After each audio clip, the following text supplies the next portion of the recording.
Hello guys नमस्ते सबैजनालाई। आज चाहिँ हामी पौडी खेल्न जाँदैछौँ। कोरियामा चाहिँ अत्याधिक रूपमा एकदमै गर्मी बढेको हुनाले हामी आज छुट्टीको दिन पानीसँग खेलौँ जम रमाऊ भनेर चाहिँ हिँडिसकेको छौँ। मेरो पछाडि हुनुहुन्छ काभ्रेली सम्धी अनि म दोलखाली सम्धी। हामी दुई भाइ मिलेर जाँदैछौँ भने केही साथीहरू चाहिँ अगाडि नै गइसक्नु भएको छ अनि केही साथीहरू चाहिँ पछाडि हुनुहुन्छ। उहाँ साथीहरूको लागि लिनको लागि चाहिँ अगाडिबाट फेरि फर्केर आउँदै हुनुहुन्छ। खोला चाहिँ यहाँ अगाडि पनि छ। यो खोलामा चाहिँ पानी अलि सफा छैन र खेल्ने ठाउँ पनि त्यति राम्रो नभएकोले हामी चाहिँ अलि परको खोलामा जाँदैछौँ। त्यहाँ चाहिँ सेफ्टी ज्याकेट पनि निःशुल्क रूपमा प्रदान गरिन्छ। त्यहाँ धेरै मान्छेहरूको उपस्थित हुन्छ। यो छुट्टीको दिनमा छुमालमा चाहिँ त्यहाँ धेरै मान्छेहरू आउने र रमाइलो हुने भएकोले त्यहाँ खेल्ने ठाउँ पनि मजाको छ। त्यही भएर हामी चाहिँ जाँदैछौँ। हामी यो खोलाको तिरैतिर लगभग 5-7 मिनट कुदिसकेपछि चाहिँ हामी त्यो ठाउँमा पुग्न सक्छौँ। अनि हाम्रो केही साथीहरूको लागि लिनलाई चाहिँ 2 जना दाइहरू फर्किँदै हुनुहुन्छ अरे भन्ने हामीले खबर पाएको छौँ। त्यही भएर हामी पनि कुद्दैछौँ, अगाडितर्फ लाग्दैछौँ है। यहाँ चाहिँ गर्मी अत्याधिक छ।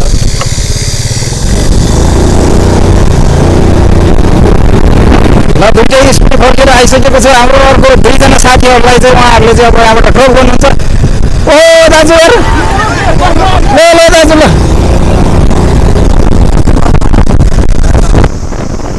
ल गाइज मौसम चाहिँ आज चाहिँ सफा छ है। सफा भए तापनि गर्मी पनि एकदमै छ।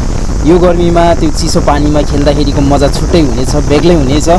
मलाई चाहिँ एकदमै गर्मी लाग्यो। मैले पनि यहाँ कोरियामा आएपछि नै यस्तो गर्मी फिल गरेको हो। नेपाल हुँदा चाहिँ हाम्रो अब जन घर पहाडमा है, पहाडमा खोला नाला झर्नासँग खेल्ने बाली, एकदम शीतल ठाउँ।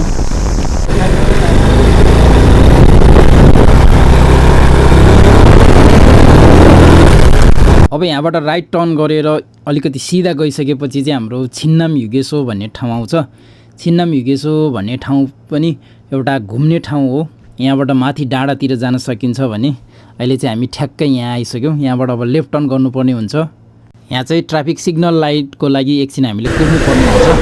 यहाँ चाहिँ ग्रिन एरो लाइनको सिग्नल नआएसम्म हामीले चाहिँ लेफ्ट टर्न गर्न पाउँदैनौँ।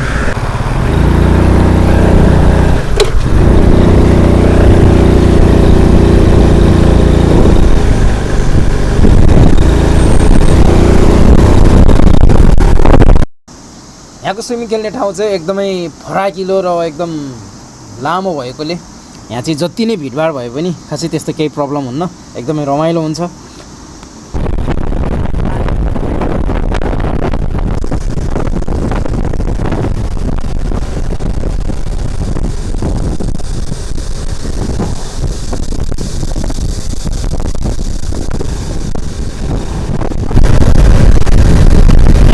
लेफ्ट टर्न गरेर यसरी सर्लाको छिरेपछि इर्को हो।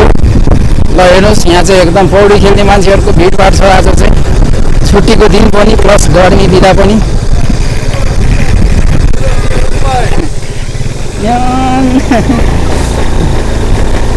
आमा मान्छेहरू धेरै रहेछ। गाडीहरू एकदमै छ। यी क्याम्पिङ बस्न आइरहेछ।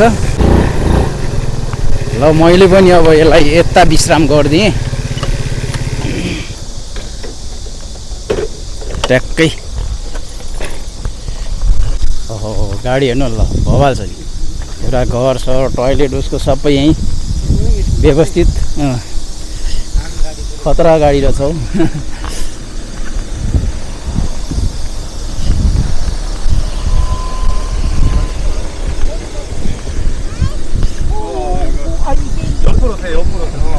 ल स्विमिङ खेल्ने ठाउँ यहाँ चाहिँ यसरी खेलिरहेछ सबैजना, एकदम इन्जोय गरिरहेछ फुल्ली। तर अस्तिको भन्दा पानी घटेछ नि सम्धी। अस्ति त पानी एकदम माथिसम्म थियो। आज पानी त तलै गइसकेछ। छोकी चाहिँ फ्रीमा सर्भिस गर्छ यहाँबाट चाहिँ, मान्छेहरू नडुबोस् भनेर मान्छेको जीवधनको सुरक्षाको लागि चाहिँ यहाँबाट चाहिँ छोकी दिइन्छ। तर आज चाहिँ मान्छे धेरै छ। छोकी छ कि छैन अब त्यो चाहिँ एकैछिनमा। 4 भाइ त आउनै बाँकी छ। 2 भाइ थियो, 2 भाइ अब कतातिर गयो। ल यसरी आनन्दले शीतलमा बसिरहेको छ मान्छेहरू, एकदम इन्जोय गर्दै है। रमाइलो छ। 2 भाइ गएर छिरिसकेछ हौ।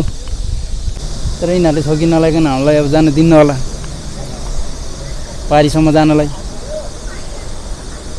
हेरिरहेछ ऊ तन्की। कोही मान्छे अलि भित्र डुब्न लाग्यो भने उसले हेरिरहेछ एकदम तगडा। यिनीहरूको आँखा हेर्नु नि त्यहाँ सिधै त्यही मान्छे खेल्ने ठाउँ छ क्या।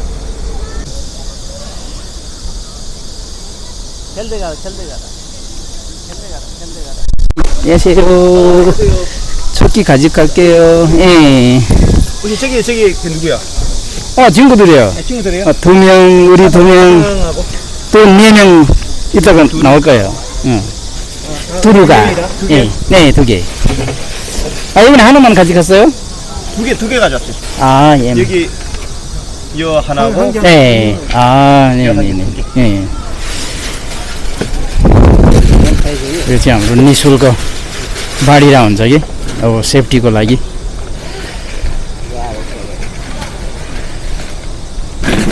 밑에는 이름만 적어주세요. 그 친구 이름. मनोज 이름만. 됐어요 다? 예, 네. 됐어요. 고맙습니다. 예.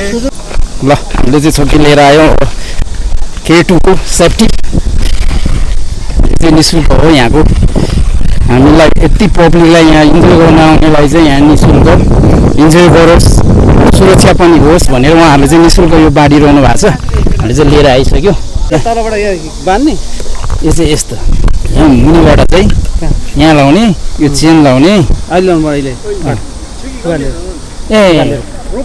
이래돼 있잖아. 이래. 네. 이 줄이 이런 일이 가지 왜? 저쪽 기둥하고 얘하고 묶었잖아. 저 밑에 한 번. 네네네. 요래 돼 있지, 그죠? 네. 요를 연결 부위를 이래 밀만 저쪽으로 가요. 네. 저 기둥 있는 쪽으로 저쪽으로. 네. 그죠? 조금 밀어줘. 네네. 그러면은 여기 물이 얕은 게 약간 깊어지지. 네네네. 저 끝에서. 저 사람 있는데 저기 있잖아. 네네네. 저기서 기둥 있는 쪽으로. 네, 알겠습니다.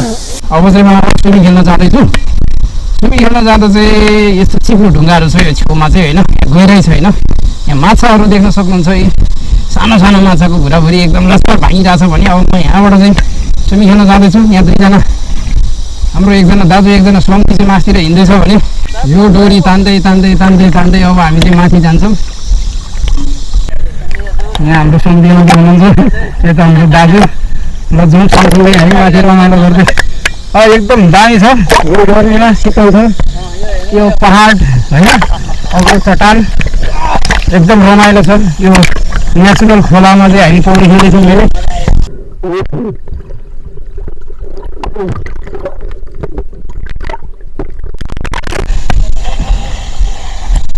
ल हाम्रो पहिलो नम्बर दाजुले आउनु भएको छ दोस्रो दाजु पनि आउनुभयो लु ल अब तेस्रो आउनु सिधै नआउनु दायाँ बायाँ छरेर आउनु न फुट उब्रिनु न पछाडि गरौँ फास्ट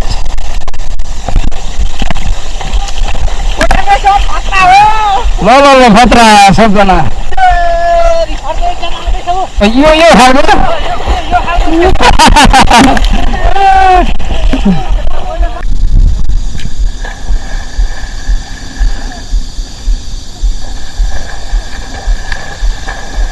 ल हाम्रो स्याङ्जाली दाजु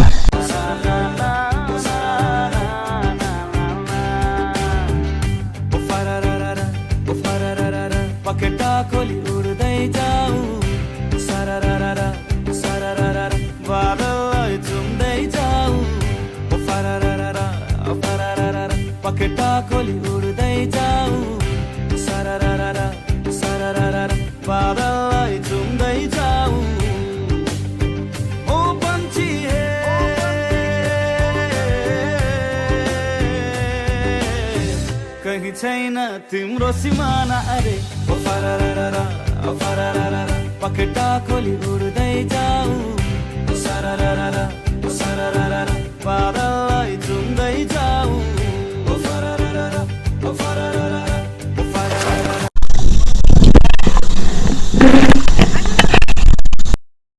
ल गाइस तपाईहरुलाई कस्तो लाग्यो आजको हाम्रो स्विमिङ डे पक्कै पनि भिडियो हेरेर इन्जोय गर्नुभयो होला भन्ने सोचेको छु मन परे लाइक कमेन्ट शेयर गरिदिनु होला भिडियो हेरिदिनु भएकोमा धेरै धेरै धन्यवाद र तपाईहरु पनि कोरियामा हुनुहुन्छ र आउन चाहनुहुन्छ भने चाहिँ ख्योङसाङ बोक्दोको मुन्ग्योङ सीबाट 15-16 किलोमिटरको दूरीमा रहेको छिन्नाम युवनजी मुलनोरी भन्ने ठाउँमा आउनु भयो भने यो ठाउँमा सजिलैसँग आउन सक्नुहुनेछ धन्यवाद।